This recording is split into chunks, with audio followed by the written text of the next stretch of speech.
Assalamualaikum warahmatullahi wabarakatuh. Perkenalkan, nama saya Aliska Putri Wulana Zahwa dengan NIM S1S1240056. Di sini saya akan melanjutkan progres Red Hat saya, yaitu langsung saja di sini. Selanjutnya dari video sebelumnya saya sudah di bagian sini. Nah, lanjut di sini kita menggunakan baris perintah. Nah, tujuan gunakan terminal untuk menjalankan perintah.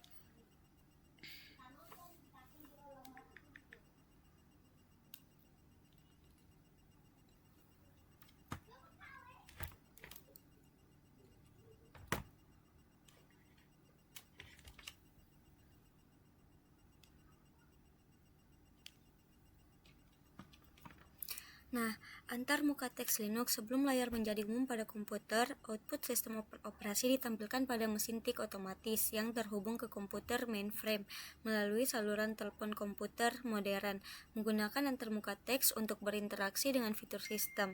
Antarmuka teks Linux secara teknis dikenal sebagai TTY yang merupakan singkatan dari teletip jenis antarmuka. Ini umumnya disebut sebagai antarmuka baris perintah atau CLI.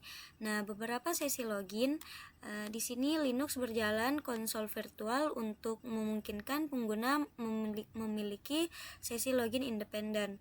Nah, konsol virtual ini juga disebut sebagai konsol TTY. Nah, TTY pertama menjalankan layanan GNOME Desktop Manager atau GDM. Nah, tempat Anda masuk ke sistem. Lalu saat Anda masuk ke desktop GNOME, sesi Anda secara otomatis menempati TTY kedua. Nah, meskipun lingkungan grafis diaktifkan, Anda dapat masuk ke mesin lokal Anda dengan menggunakan konsol teks saja. Untuk menggunakan konsol teks saja, beralihlah ke TTY yang tidak terpakai. Misalnya tekan Alt plus Ctrl plus V3 untuk beralih ke konsol virtual ketiga. Tidak seperti sesi desktop, sesi konsol tidak mengunci dirinya sendiri setiap periode tidak aktif. Jadi pastikan untuk menutup sesi setelah Anda selesai bekerja. Anda dapat menutup sesi dengan mengetik exit atau dengan menekan Ctrl D. Nah, di sini terminal Linux antarmuka baris perintah Linux adalah salah satu fitur paling populer di sistem operasi ini. Terus-menerus beralih antara konsol TTY akan merupakan. Nah, jadi Anda dapat menggunakan aplikasi meniru perilaku TTY. Nah, aplikasi ini umumnya dia dikenal sebagai terminal. Nah, konsol TTY dan aplikasi terminal sama-sama berjalan pada sistem operasi yang disebut Linux. Kerang sebuah sel menyediakan prompt perintah. Nah, pintasan keyboard untuk interaksi yang lebih cepat. Beberapa perintah bawaan dan sejumlah fungsi praktis untuk pemrograman atau script shell sebagai besar distribusi Linux menggunakan shell bash. Aplikasi terminal desktop GNOME diberi nama yang intuitif, yaitu terminal. Nah, untuk meluncurkan aplikasi terminal, klik aktivitas di bagian kiri atas desktop, lalu ketikkan terminal di bilang pencarian dan tekan enter. Atau setelah mengklik aktivitas, klik icon grid di panel di bagian bawah layar untuk menelusuri semua aplikasi yang terinstal dan pilih aplikasi terminal. Nah, setelah Anda membuka aplikasi terminal, Anda akan otomatis masuk ke shell bash. Tidak seperti saat beralih ke konsol TTY baru, Anda tidak perlu masuk ke aplikasi terminal karena Anda telah meluncurkannya dalam sesi login yang sudah ada. Nah, di sini melakukan tugas pada terminal. Aplikasi biasanya merupakan komponen grafis tingkat tinggi yang berinteraksi dengan sistem untuk melakukan aktivitas pengguna tertentu, seperti membuat presentasi atau menjelajahi internet. Di Linux, program seperti editor teks, pemutar musik, dan editor grafis berjalan di shell bukan berarti sebagai aplikasi grafis di desktop. Jika sistem Linux tidak memiliki antarmuka grafis, maka Anda tidak dapat berinteraksi dengan aplikasi grafis, tetapi Anda dapat melakukan tugas-tugas terkait sistem dengan shell. Nah, shell Linux populer karena memungkinkan pengguna untuk melakukan konfigurasi di seluruh sistem. Saat Anda menggunakan shell Linux, baik di konsol atau di terminal, Anda memberikan komputer sebuah memerintah perintah berbeda dengan aplikasi karena Anda berinteraksi dengan perintah hanya dengan menggunakan terminal. Beberapa perintah sudah terintegrasi ke dalam sel itu sendiri, tetapi sebagian besar perintah diinstal pada sistem. Nah, saat Anda mengetikkan perintah, sel akan mencari perintah tersebut di sekumpulan direktori sistem. Kumpulan direktori ini dikenal sebagai sebuah direktori sistem jalur. Beberapa perintah mengumpulkan informasi tentang pengguna atau sistem komputer itu sendiri, dan perintah lain menemukan atau bahkan memodifikasi file. Nah, di sini menjalankan perintah di terminal di Linux. Di Linux biasanya menjalankan perintah untuk berinteraksi dengan komputer dengan menjalankan perintah. Nah, Anda dapat menghindari navigasi melalui berbagai alat untuk mendapatkan informasi sistem atau untuk melakukan tugas sederhana. Misalnya, untuk melihat nama komputer, Anda dapat membuka aplikasi pengaturan, lalu menavigasi ke bagian tentang dan meninjau label nama perangkat, atau di terminal Anda hanya menggunakan hostname perintah. Pada contoh berikut, perintah tersebut mengembalikan mycomputerexample.com yang merupakan nama lengkap mesin tersebut. Nah, sebagian besar perintah memiliki tindakan default saat dijalankan, tetapi perintah tersebut tidak terbatas pada melakukan tindakan itu saja. Anda dapat menambahkan satu atau lebih tindakan. Nah, di sini pilihan pada suatu perintah untuk memodifikasi perilakunya. Umumnya, opsi perintah dimulai dengan tanda hubung, garis datar dengan menggunakan satu huruf, atau opsi dimulai dengan dua tanda hubung atau dua garis datar dan menggunakan sebuah kata. Nah, contohnya seperti ini. Nah, di sini perintah juga menerima argumen. Argumen adalah target dari perintah seperti file atau objek lain yang menjadi sasaran perintah tersebut. Sebagai contoh, ID perintah ini mencetak ID pengguna yang digunakan sistem untuk mengidentifikasi pengguna secara unik. Pada contoh berikut, Anda menggunakan ID perintah ini sendiri karena Anda tidak menggunakan opsi. ID perintah ini menjalankan tindakan defaultnya, yaitu mencetak informasi pengguna saat ini. Di sini pada contoh berikut Anda menggunakan ID perintah dengan sebuah opsi tetapi tanpa argumen. Opsi tersebut menentukan untuk hanya mencetak ID pengguna. Perintah tersebut mengasumsikan pengguna saat ini sebagai argumen. Lalu pada contoh terakhir Anda menggunakan ID perintah dengan opsi argumen. ID perintah tersebut menerima defaults sebagai pengguna target untuk perintah tersebut. Opsi tersebut mencetak defaults ID pengguna yang berbeda dari contoh sebelumnya. Suatu perintah dapat memiliki beberapa opsi dan arti dari opsi-opsi tersebut tidak dapat dipertukarkan antar perintah. Anda dapat melihat opsi untuk suatu perintah dengan menggunakan help opsi tersebut. Perintah tersebut menampilkan pengguna yang sedang masuk ke mesin tersebut. Ini dia contohnya.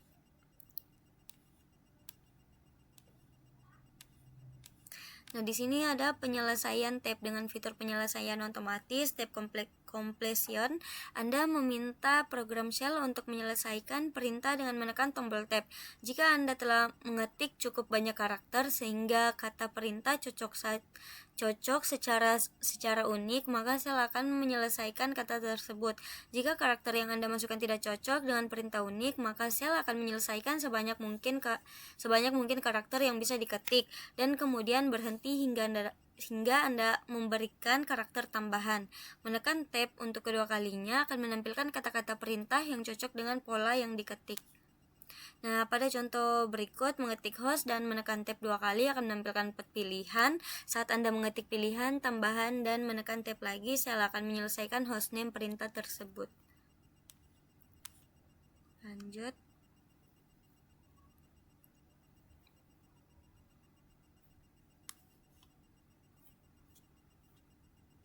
Nah, di sini latihan terbimbing menggunakan baris perintah.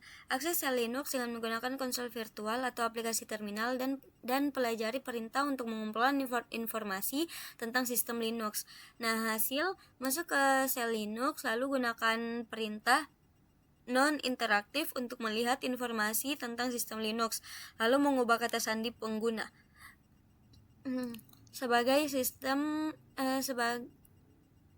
Sebagai stadion pengguna di workstation komputer tersebut, buka terminal. Anda dapat membuka terminal dengan mengklik aktivitas lalu terminal.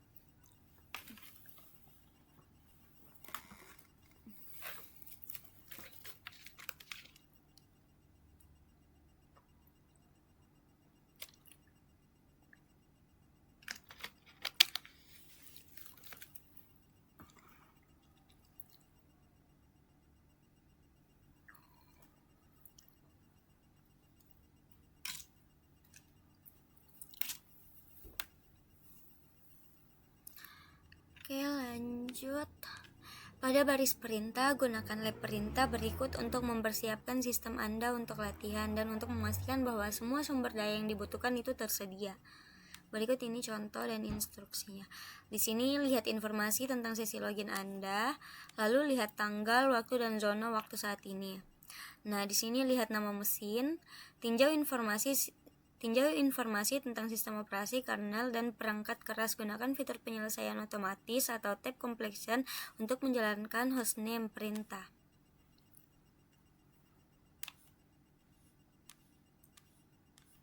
Di sini sudah ada cara-caranya, kalian bisa ikuti.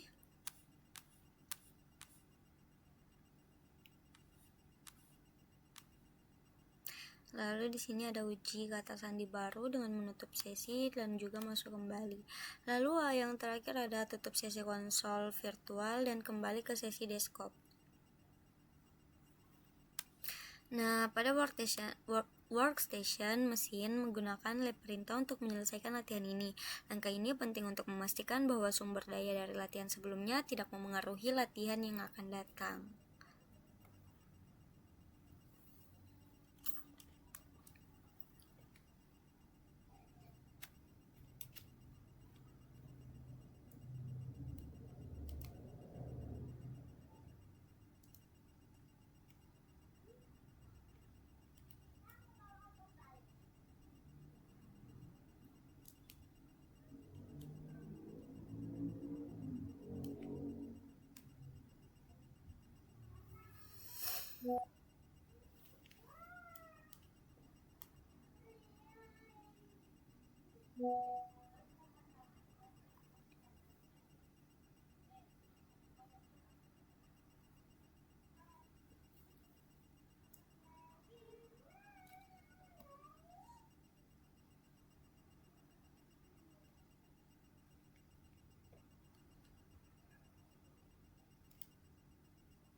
Oke, kita lanjut.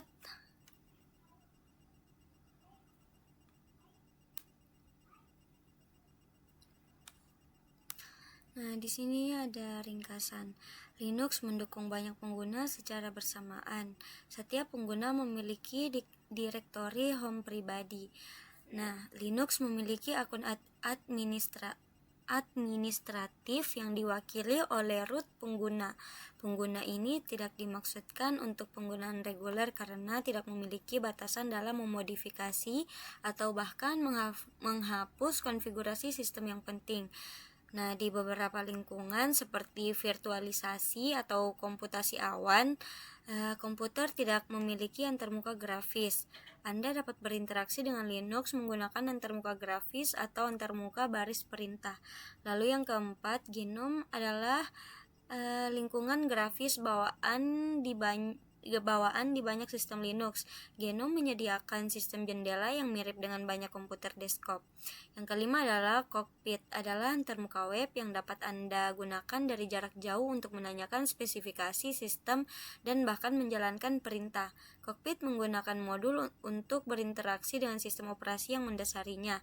Yang keenam, Linux menggunakan konsol virtual yang juga disebut konsol TTY untuk menyediakan sesi login independen pada komputer yang sama. Untuk menghindari pergantian konsol secara terus-menerus, Anda dapat meluncurkan terminal tempat Anda secara otomatis masuk dan dapat menjalankan perintah. Lalu yang terakhir, yang ketujuh, konsol dan terminal menjalankan shell Linux. Shell berinteraksi dengan sistem secara lebih efisien dengan menggunakan pintasan, perintah bawaan, dan pemrograman.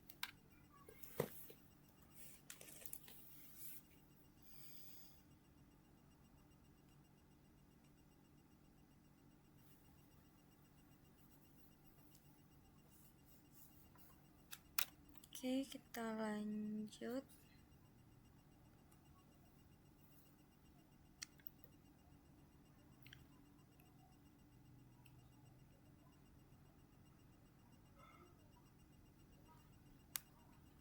Di sini ke bab 3. Saya di bab 3. Di sini mengelola file di Linux. Nah, ada mengontrol keluaran perintah, latihan terbimbing, memanipulasi file teks dan biner, latihan terbimbing, memanipulasi file teks dan biner, mengedit file teks, latihan terbimbing, mengedit file teks, praktikum mengelola file di Linux ringkasan. Lalu di sini abstrak, sasaran, lalu ada bagian-bagian, lalu ada laboratorium. Sasaran gunakan alat grafis dan baris perintah untuk membuat dan memodifikasi file teks serta untuk mengidentifikasi file biner. Lalu di bagian-bagian itu ada 3. Yang pertama mengontrol keluaran perintah dan latihan terbimbing. Yang kedua memanipulasi file teks dan biner dan latihan terbimbing. Lalu yang ketiga mengedit file teks dan latihan terbimbing. Lalu di laboratorium ada mengelola file di Linux. Nah, mengontrol keluaran perintah. Tujuan kendalikan keluaran perintah dengan menggunakan sintaks penyaringan dan pengalihan. Sini mengontrol keluaran perintah. Ungkapan terkenal di Linux semuanya adalah file-file menggambarkan arsitektur sistem operasi tersebut. Segala sesuatu dalam sistem, mulai dari proses hingga file dan direktori, dipresentasikan oleh sebuah deskriptor, file yang diabstraksikan di atas lapisan sistem file virtual di kernel. Desain ini menyediakan antarmuka yang seragam untuk aplikasi dan pengguna. Linux menyertakan banyak teknik untuk memproses deskriptor file menjadi file yang dapat diakses pengguna. Nah,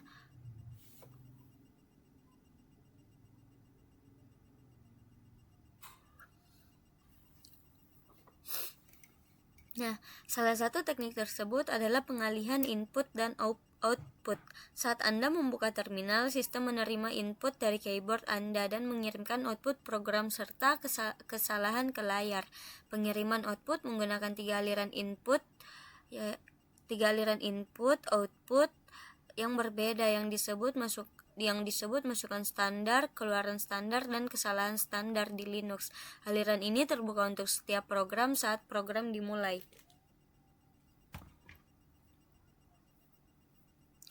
Lalu itu masukan standar saluran atau stdin adalah tempat program membaca inputnya. Output teks normal ditransmisikan melalui keluaran standar atau stdout.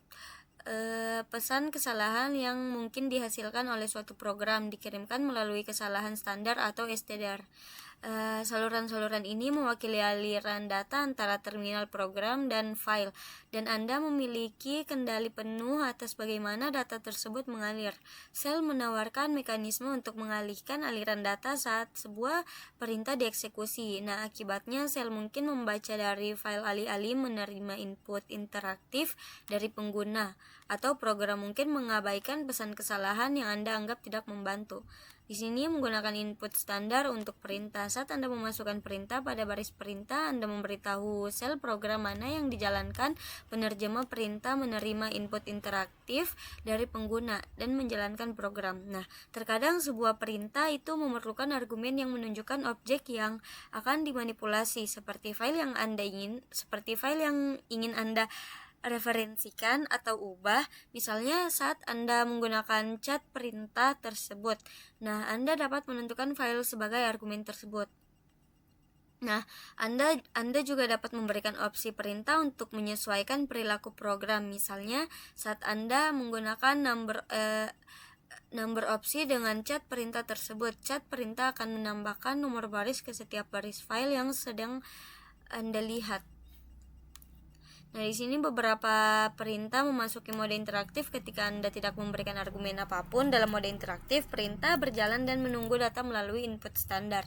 Misalnya, perintah cat biasanya menampilkan isi file teks. Namun, ketika Anda tidak dapat memberikan file ke perintah cat akan menampilkan teks dari input standar.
Oke, kita lanjut.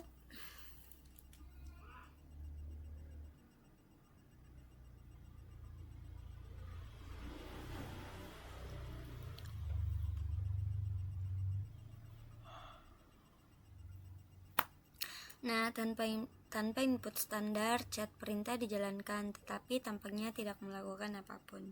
Lalu menampilkan teks di atas output standar. Sebagian besar perintah seperti perintah chat dan echo menampilkan teks di layar saat menghasilkan output. Perintah menampilkan output karena output standar dikirim langsung ke terminal pengendali yang terkait dengan perintah tersebut.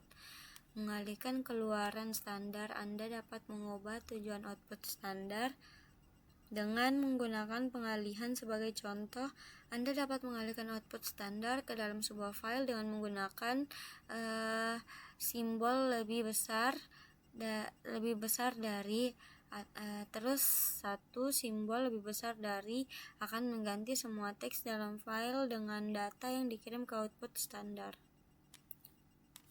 Ini sudah ada contoh-contohnya. Lalu di sini ada juga mengalihkan output. Melihat kesalahan standar, Anda hanya melihat pesan kesalahan standar atau stder ketika terjadi kesalahan mirip dengan output standar. Pesan kesalahan standar ditampilkan di terminal Anda secara default karena output standar dan pesan kesalahan standar memiliki target tampilan yang sama. Mungkin sulit untuk membedakan keduanya. Output standar hanya berisi hasil yang diharapkan dari suatu perintah. Nah, pesan kesalahan standar hanya berisi pesan kesalahan sebagai contoh. Nah, di sini sudah semua. Ada saluran pipa. Lalu kita lanjut saja.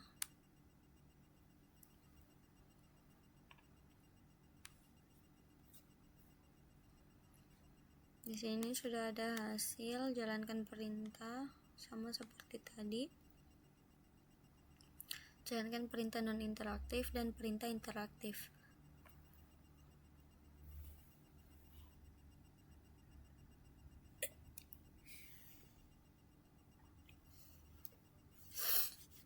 Mohon maaf Pak, soalnya lagi tidak enak badan. Di sini yang kedua adalah mengalihkan input standar ke perintah lain, lalu mengarahkan keluaran standar ke suatu berkas dan suatu perangkat.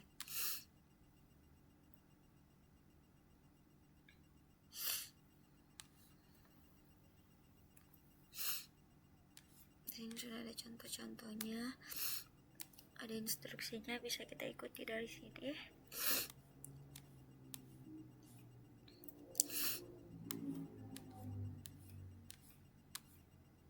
Di sini menyelesaikan pada workstation mesin, gunakan lab perintah untuk menyelesaikan latihan ini. Langkah ini penting untuk memastikan bahwa sumber daya dari latihan sebelumnya tidak mempengaruhi latihan yang akan datang ya. Kita lanjut.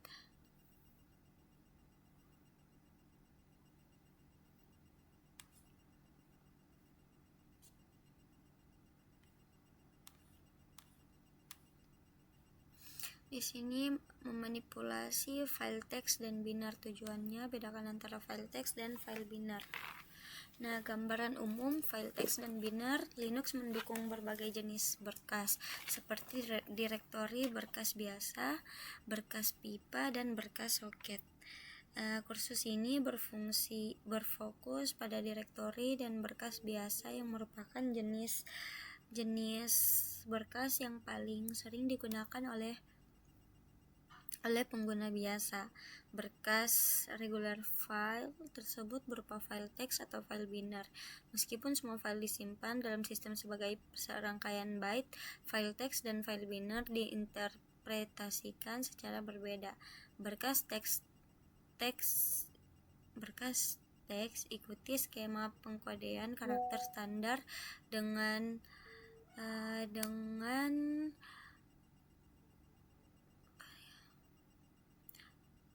pengkodean karakter standar seperti Unicode atau ASCII untuk menghasilkan rangkaian karakter yang mudah dibaca manusia. Anda dapat melihat dan mengedit file teks dengan menggunakan alat pengeditan teks yang tersedia secara luas.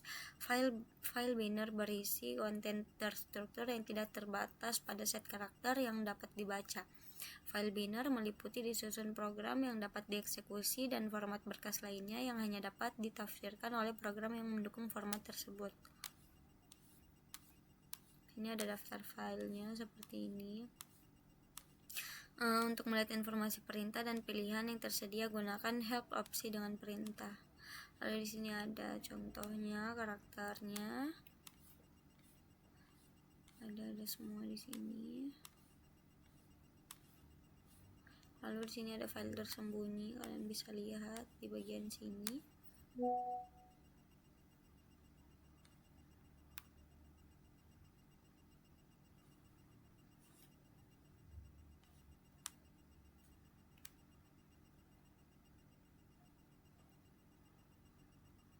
Ada di bagian sini.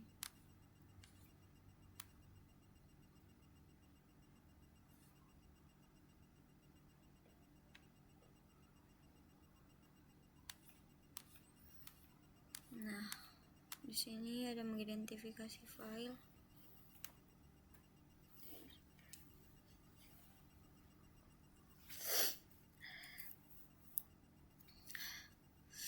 Pada beberapa sistem operasi, berkas wajib memiliki ekstensi seperti ekstensi untuk berkas teks biasa atau ekstensi untuk program yang dapat dieksekusi. Namun, Linux tidak bergantung pada ekstensi berkas untuk mengenali dan perintah dengan berkas. Sebaliknya, program membaca ekstensi berkas judul.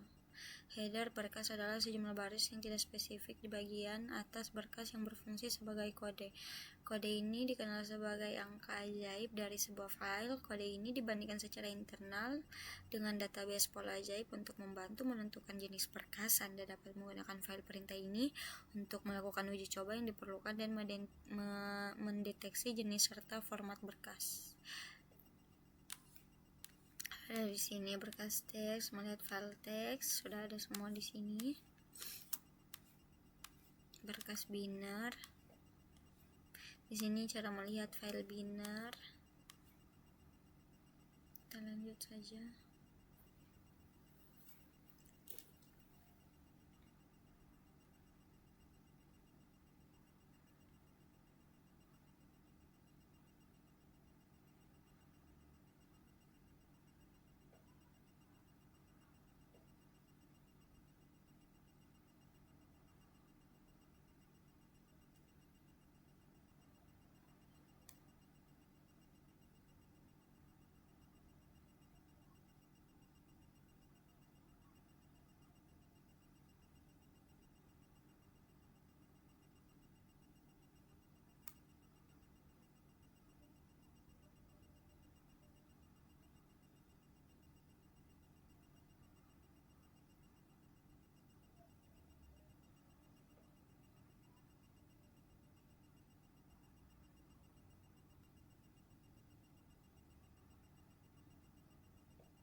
kita bisa lanjut.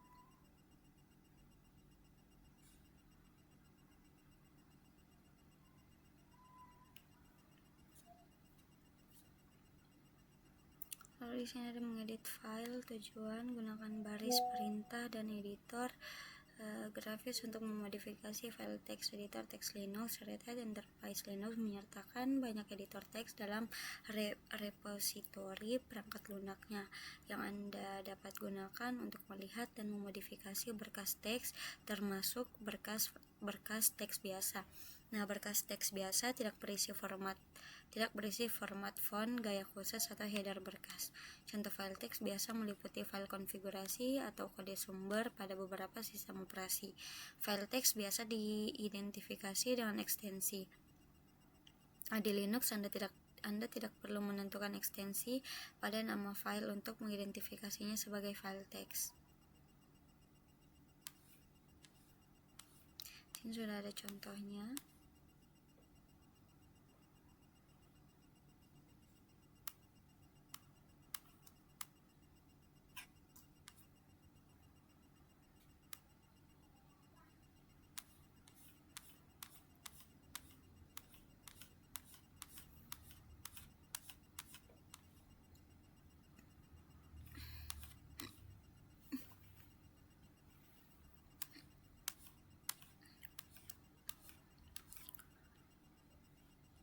Ini sudah ada semua ya. Nah, ini contohnya.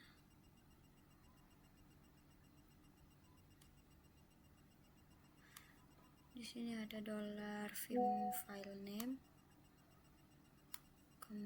command mode, ada $, lalu ada insert mode.